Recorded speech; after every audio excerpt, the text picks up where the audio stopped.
Welcome back to Learn SKN, and today we're going to continue looking at the January 2025 paper 2 for POB, Principles of Business. So in the last video we looked at paper 2 number 1, right? We were able to complete number 1. So today we're going to try to do question number 2, and you know what to do. Like, subscribe, hit the bell so you know when we do question 3. Alright, so we're going to jump into question 2. So the first question, 2A. Define the term entrepreneur. So we all know that for CXC, once you're defining something, it is 2 marks. So 2 marks for the definition. And so for entrepreneur, I mean, there are different ways you can define this one. Some persons might choose to use the old definition where we say an entrepreneur is someone who took the risk to start their own business, right? So that's cool.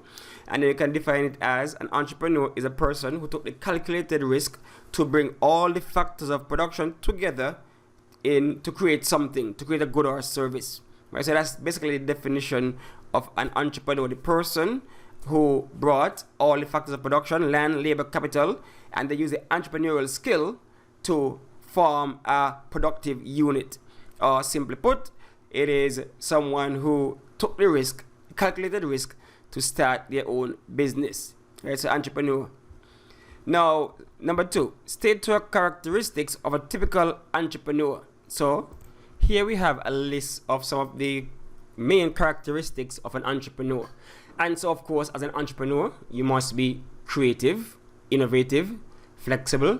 You must have problem-solving skills. You must be people-oriented. You must be goal-oriented, persistent, persevering, and, of course, be willing to take that risk. And so those are some of the characteristics of the entrepreneur, but they only said to state, right? They only said to state. So we don't have to go too in depth. But since we have this nice little these lines here, we can just give a little state, a little explanation if you want to, right? To ensure that our marks are maximized.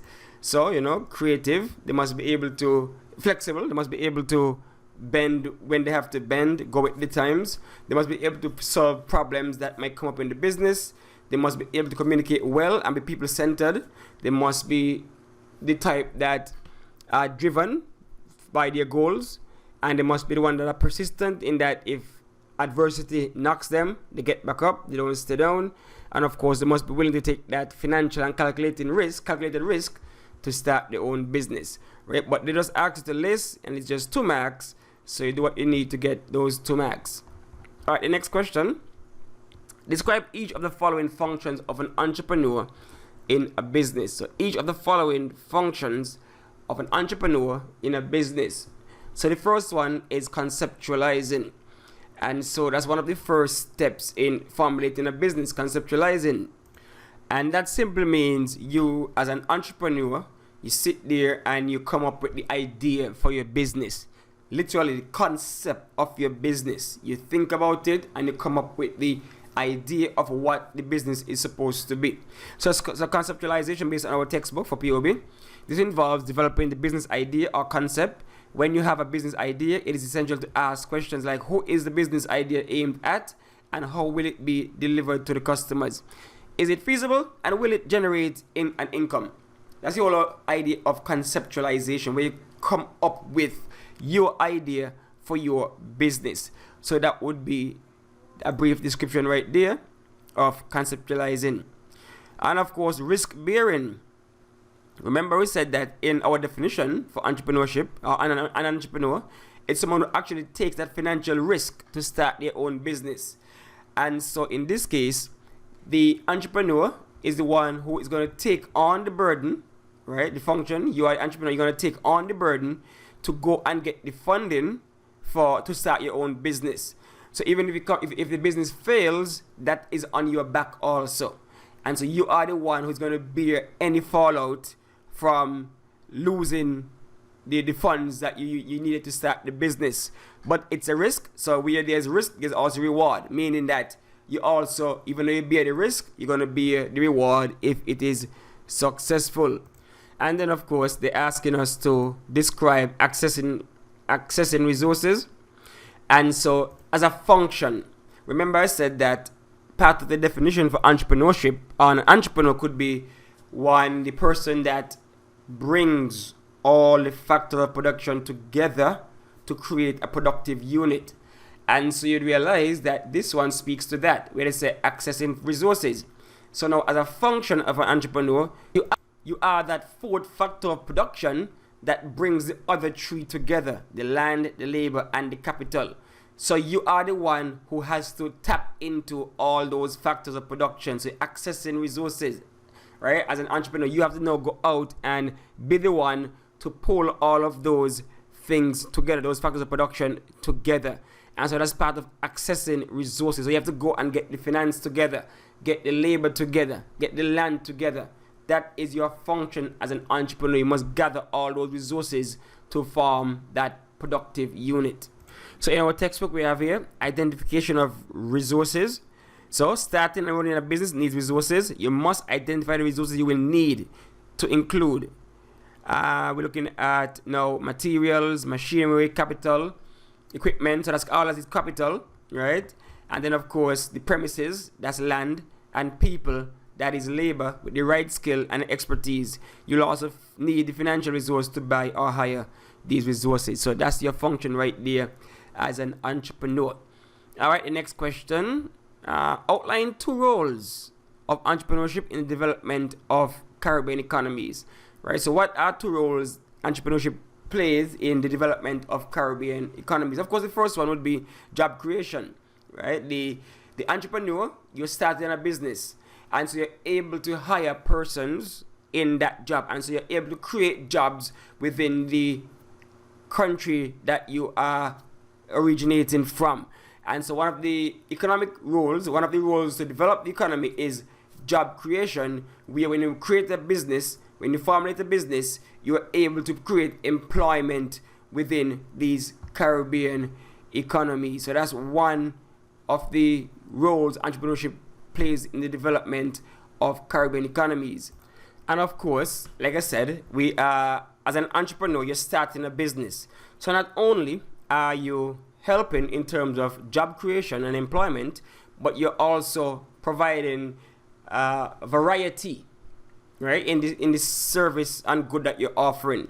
So now you're able to produce a good or a service that persons can partake in. And so that's the next role in the development of the economies in the Caribbean, because now maybe there was never such a good being offered before, there was never such a service being offered before, but now that the entrepreneur came, started this business, now we have access to this new good or this new service, or a wider variety of goods or services. So that's 2 roles that it play, right? Provision of goods and services and employment. But there are others based on our textbook, right? So they have the first one here. It's collaborating. The entrepreneurs work with many organizations when they create new businesses or expand existing ones, including suppliers of materials, equipment, bank, and recruitment agencies. So they're able to collaborate with different entities within the economy to help boost the economy overall.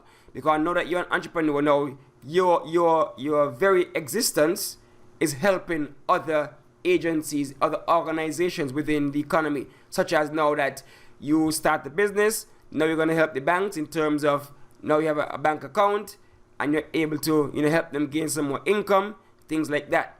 Even with the government now, right, you're able to add to the revenue of the country, because now that you have started your own business and you're paying taxes, then you're able to add to the development of the economies like that, because you're paying taxes now. And even those that are working for you are able to add extra tax into the coffers of the government. So additional revenue for the government through taxation and those kind of things. So those are ways in which it develops the economy of Caribbean countries.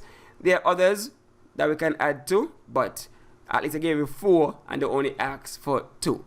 Alright, the last question now. Karim wants to open a restaurant to sell fried chicken in the capital city of San Leo. Explain how Karim could comply with 2 government regulations or policies for the protection of the environment and or public health when establishing and operating the business. Okay, so we're looking at government regulations or policies for protection of the environment and or public health when he established the business.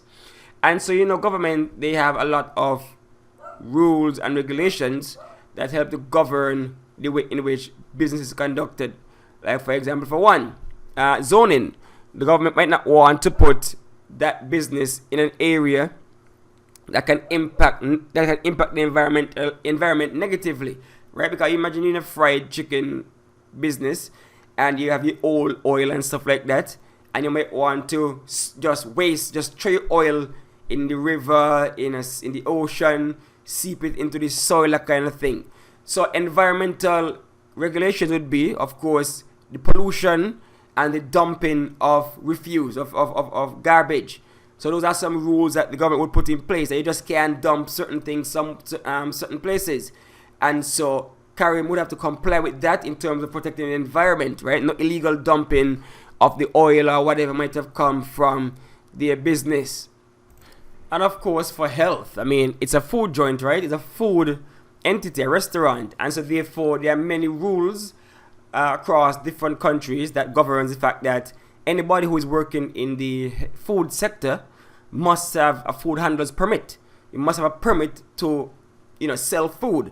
And so that's one thing that Karim needs to adhere to. Because, to get your food handler's permit, you must go through certain tests to ensure that you don't have any, you know how to handle food, you know how to keep it, don't put it out to leave it on the counter too long, you want a bacteria developing, etc., etc. And of course, we're talking about the way you must dress when you are tending to food, because you might not have on your hairpiece or whatever, and so that might cause heat to go into the food and things like that.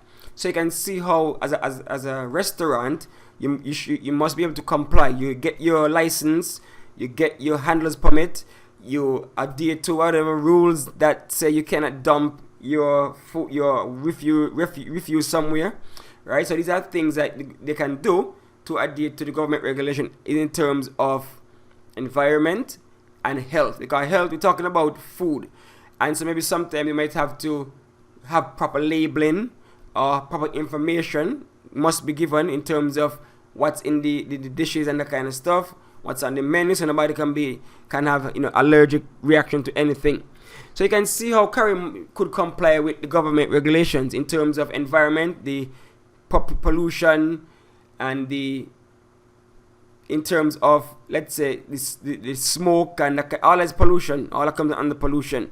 And apart from that, of course, the illegal dumping of whatever you would have used in the production of your chicken.